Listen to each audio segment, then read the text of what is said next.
Alors, je reprends la deuxième partie. En fait, la vidéo s'est coupée, mon téléphone, il était déjà plein. Alors, nous continuons, on est toujours dans Foyer chrétien. La première vidéo s'est coupée, donc ça c'est la deuxième partie. Appliquer les règles du foyer avec sagesse et amour, et non avec une verge de fer. Donc, punissez vos enfants avec sagesse. Punissez vos enfants, pas que pour taper ton enfant, tu pas prendre la chaise, tu mets dans sa tête, tu pas prendre, tu prends un morceau de fer pour taper l'enfant. Il peut se blesser gravement. Tape l'enfant avec douceur. Tape l'enfant avec douceur. Et ce que les parents doivent plus faire, c'est prier. Parce que Jésus seul pour transformer le cœur. Dieu n'a pas dit de ne pas punir l'enfant, mais de punir l'enfant avec sagesse. Ne pas prendre des choses dangereuses pour taper l'enfant. L'enfant peut se faire mal. Les enfants obéiront de bon gré aux règles de l'amour. Voilà. Quand vous donnez l'amour à vos enfants, vous traitez vos enfants avec amour, et ajoutez la prière, appelez Jésus-Christ. Les enfants vont vous obéir de leur propre gré. Les enfants vont vous obéir par leur propre volonté. Ce n'est pas par la violence. Les enfants ne vont pas vous obéir parce que tu es un papa violent, tu es trop autoritaire, tu grondes à tout moment à la maison, tu es toujours énervé, tu es toujours fâché. Les enfants veulent des papas qui sont doux. C'est vrai, il faut punir, mais pas de manière violente, parce que la violence ne vient pas de Dieu. La violence vient de Satan. Les enfants obéiront de bon gré aux règles de l'amour. Dites du bien de vos enfants chaque fois que vous le pouvez. Voilà. Dites du bien à vos enfants chaque fois que vous le pouvez. Disez, ah, mon enfant, tu as bien travaillé aujourd'hui. Ah, mon enfant, tu as bien lavé la cuisine. Tu as bien dressé ton lit. Ta chambre est bien propre. Ah, tu as le don du rangement. Tu as bien fait ceci. Donc, donnez-les les éloges, en fait. Au lieu de toujours les gronder, les mettre mal à l'aise. Donc, dites du bien à vos enfants chaque fois que vous le pouvez. Rendez-leur existant. Rendez leur existence la plus heureuse possible. Donc, aimez vos enfants. Rendez leur existence la plus heureuse possible. Par exemple, vous vous baladez avec eux, vous les prenez par la main, vous les faites des compliments. Oh, mon enfant, tu es vaillant, tu travailles avec courage, tu fais ceci, etc., etc. Rendez leur existence le plus heureux possible. Entretenez la richesse du terrain de leur cœur par des manifestations d'amour et d'amabilité en vue de rendre réceptif, en vue de le rendre réceptif. Entretenez la richesse du terrain de leur cœur par des manifestations d'amour et d'amabilité en vue de le rendre réceptif à la semence de la vérité. Rappelez-vous que le Seigneur n'envoie pas uniquement à la terre des nuages, à la terre des nuages et de la pluie, mais aussi le soleil magnifique et riant, le tout faisant germer la semence et apparaître les fleurs. Souvenez-vous que les enfants ont besoin non seulement d'être repris et corrigés, mais aussi d'être encouragés et loués par les paroles de bonté, agissant comme des rayons agréables du soleil. Oh, écoutez mes frères et mes sœurs, Les enfants savent que Dieu ne dit pas aux parents de ne pas reprocher les enfants ou de ne pas les corriger, non. Mais les enfants ont aussi besoin des paroles douces. Les enfants ont aussi besoin d'entendre la maman l'encourager. Ah, mon enfant, tu as bien fait ceci, tu as bien fait ceci. Mon enfant, tu travailles bien. Mon enfant, tu connais graisser le lit. Mon enfant, tu connais balayer le salon. Mon enfant, tu as bien rangé ta chambre aujourd'hui. Mon enfant, mon enfant, tu as bien fait ceci.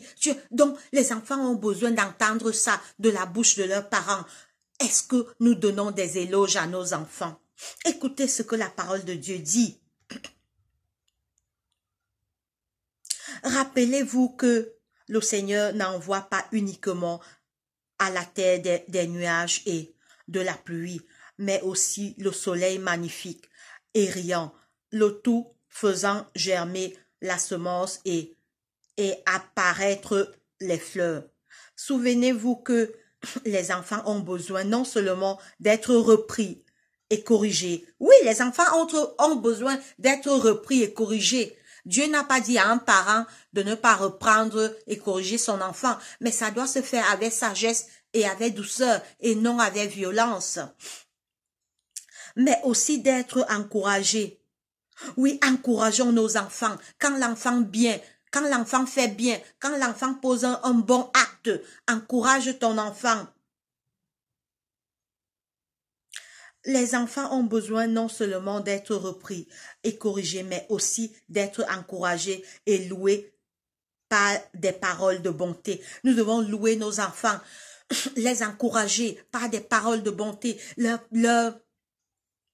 dit des bonnes choses. Ah, mon enfant, tu es comme ça, tu travailles bien, tu travailles bien, tu connais faire ceci. Ah, mon enfant, le spaghetti que tu as sauté aujourd'hui, c'était très bon. Ah, tu vas me refaire ça. L'enfant va te dire, oui, maman, je veux te faire encore ce bon repas. Ça amène la paix, l'amour. La bonne atmosphère dans le foyer. Mais il y a des parents, toute la journée, elle est seulement là, énervée. Elle est énervée. Son enfant pose une bonne action. Elle ne loue pas son enfant. C'est pas ça que Dieu nous demande. Dieu nous demande de louer nos enfants, de leur faire des éloges par moment.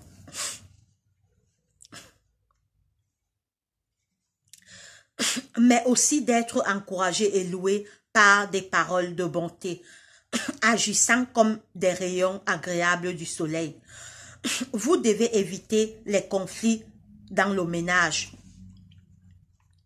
Les parents doivent éviter le conflit dans le ménage.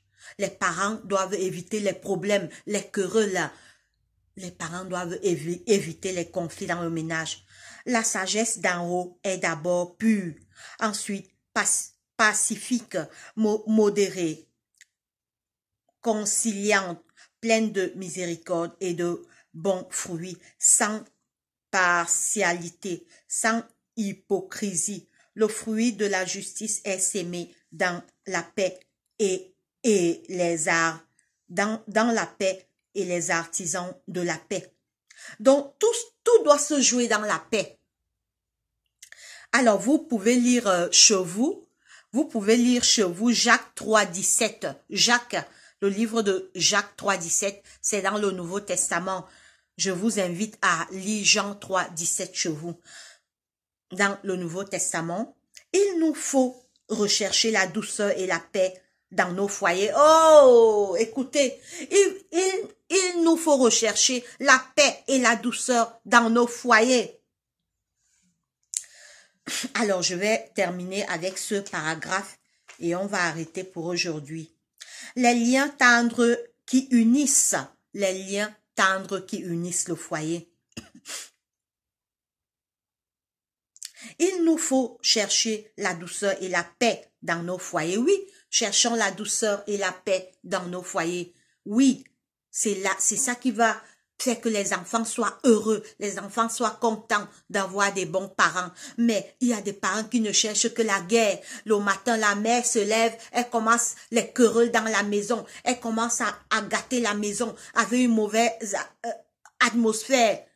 Le père est là-bas, il est fâché, le père n'est pas heureux. Ça ça gâte l'atmosphère de la maison et ça affecte les enfants. Les liens tendres qui unissent. Les liens de famille sont les plus étroits, les plus tendres et les plus sacrés. Les liens de famille sont la chose la plus sacrée qui existe dans ce monde. Les liens de famille sont forts. C'est les choses les plus sacrées qui existent dans ce monde. Par exemple, il y a la Coupe du Monde maintenant. Ne délaissez pas vos enfants parce que tu dois aller voir la Coupe du Monde. Tu dois aller voir un match. Même avant de voir un match, donne un bisou à ton enfant. Dis, ah mon enfant, viens, assois-toi. On voit le match ensemble. Ne délaissez pas vos enfants pour les films, pour les séries télévisées, pour Facebook. Vous devez toujours, parce que le lien familial, c'est ce qu'il y a de plus sacré. Les liens de famille sont les plus étroits, les plus tendres et les plus sacrés qui soient. Ils ont été établis pour être en bénédiction à l'humanité. En effet, le mariage est un bienfait. En effet, le mariage est un bienfait chaque fois qu'il est contracté avec sagesse, dans la crainte de Dieu et avec le sentiment des responsabilités qu'il entraîne. Donc le mariage est un bienfait. Dieu nous a donné le mariage pour notre bonheur, pour notre bien. Et le mariage doit être sacré, on doit appeler Jésus dans le mariage. On doit mettre Dieu au centre de notre foyer. Toi, ma sœur, qui va voir cette vidéo, la seule personne qui peut faire diriger ton foyer, c'est Jésus. Jésus peut apporter la paix dans ton foyer. Voilà la fin d'année qui est là. Priez les femmes. Si l'amour s'est refroidi, priez Seigneur, renouvelle la flamme, renouvelle la flamme. Quand j'ai rencontré mon mari, on s'aimait, mais la flamme s'est éteinte. Seigneur, renouvelle, avant que 2023 arrive, que mon mari retombe amoureux de moi. Oui, retombe, priez genoux à terre. Mais nous, les femmes, on a abandonné la prière. On n'est qu'accro sur Facebook. On n'écoute que les Congossas, les médisants, tout ce qui se fait sur Facebook. On ne prie plus. On ne prie plus pour nos foyers. Redevenons des femmes qui prient. Ton mari au travail, prie pour lui. Ta femme est au travail, toi, un homme, prie pour lui. On n'écoute que maintenant les commérages on prend tout, on n'a plus le temps de prier pour notre foyer et Satan profite, il s'introduit dans nos foyers pour s'aimer la division.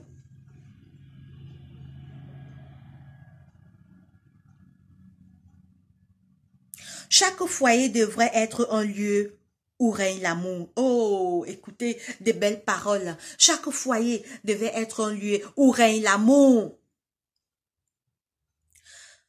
Chaque foyer devrait être un lieu où règne l'amour, un lieu où les anges de Dieu demeurent pour exercer leurs influences apaisantes et adoucissantes sur les cœurs des parents et des enfants. Nos foyers doivent devenir un Bethel et nos cœurs un autel. Pourtant, partout où l'amour de Dieu est cultivé dans l'âme, il y aura de la paix, de la lumière et de la joie. Ouvrez la parole de Dieu devant vos enfants. Oh, écoutez mes frères et mes sœurs, ici est puissant. Les parents ne lisent plus la Bible devant leurs enfants. Les cultes de famille, on a oublié. Réveillez-vous le matin, vous faites asseoir vos enfants, vous commencez à chanter les cantiques, vous commencez à chanter, ouvrez la Bible devant vos enfants, ils vont capter cette habitude. Quand ils seront eux-mêmes dans leur foyer, il va dire, papa et maman lisaient souvent la Bible, mon père et ma mère lisaient la Bible. C'est pourquoi mes parents m'ont cultivé, m'ont transmis cette habitude. Lisez la Bible devant vos enfants, écoutez, c'est puissant cette parole, mes frères et mes sœurs. Ouvrez la Bible, ouvrez la parole de Dieu devant vos enfants avec amour, en posant la question, qu'est-ce que Dieu dit? Ça, c'est surtout le père de famille. Quand le père de famille n'est pas là, la mère devient la pasteur de la maison. La mère de famille devient l'évangéliste. Maintenant, vous discutez avec vos enfants. Par exemple, tu peux Vous pouvez commencer par la naissance de Jésus. Tu racontes tes enfants l'histoire de la naissance de Jésus. Tu racontes aux enfants comment Jésus a fait du bien sur la terre, comment Jésus a ouvert les yeux des aveugles, il guérissait toute maladie, les aveugles voyaient, les muets parlaient, les sourds entendaient. Tu dis comment Jésus a nourri les foules.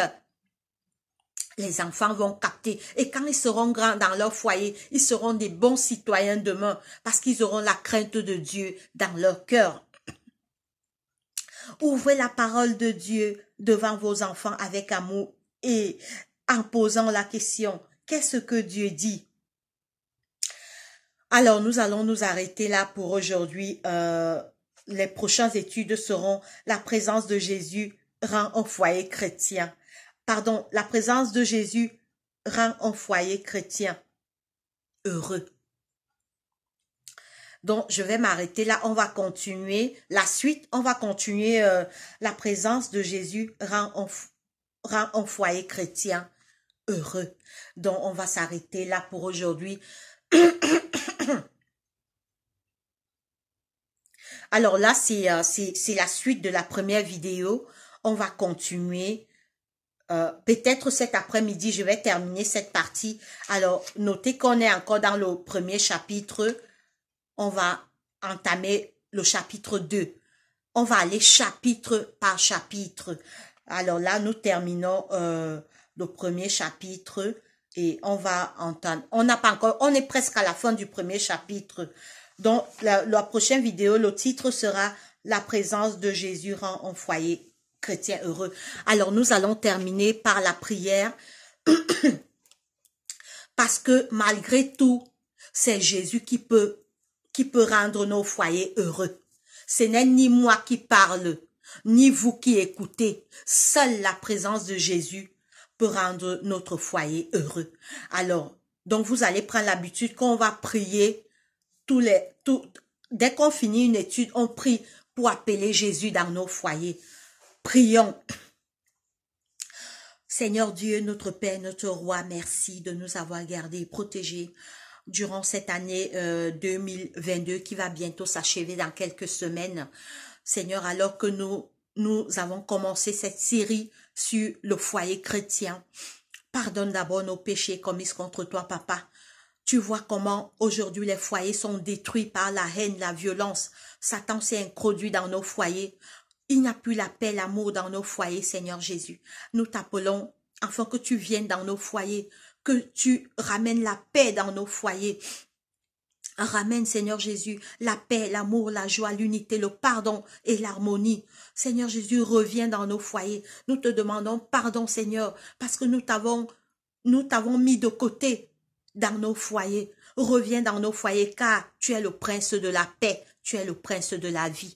Seigneur Jésus, viens dans nos foyers. Envoie la paix entre mari et femme. Envoie la paix entre les parents et les enfants. Envoie la paix entre les cousins et les cousines. Envoie la paix entre les tantes et les oncles. Envoie la paix entre les neveux et les nièces. Seigneur, nos foyers aujourd'hui, c'est la guerre, c'est la haine, c'est la violence, c'est les divisions. Envoie l'unité, Seigneur. Reforme nos foyers. Viens dans nos foyers, Seigneur Jésus. Aide-nous à faire cette série afin que nos foyers puissent retrouver la paix, l'amour que tu as besoin, Papa. Bénis-nous, aide-nous à toujours être là pour étudier cette série. Bénis tes enfants qui écoutent cette série. Bénis-nous tous et protège-nous en cette fin d'année de tout danger. C'est au nom de Jésus-Christ, notre Roi et Seigneur, que nous t'avons ainsi prié. Amen.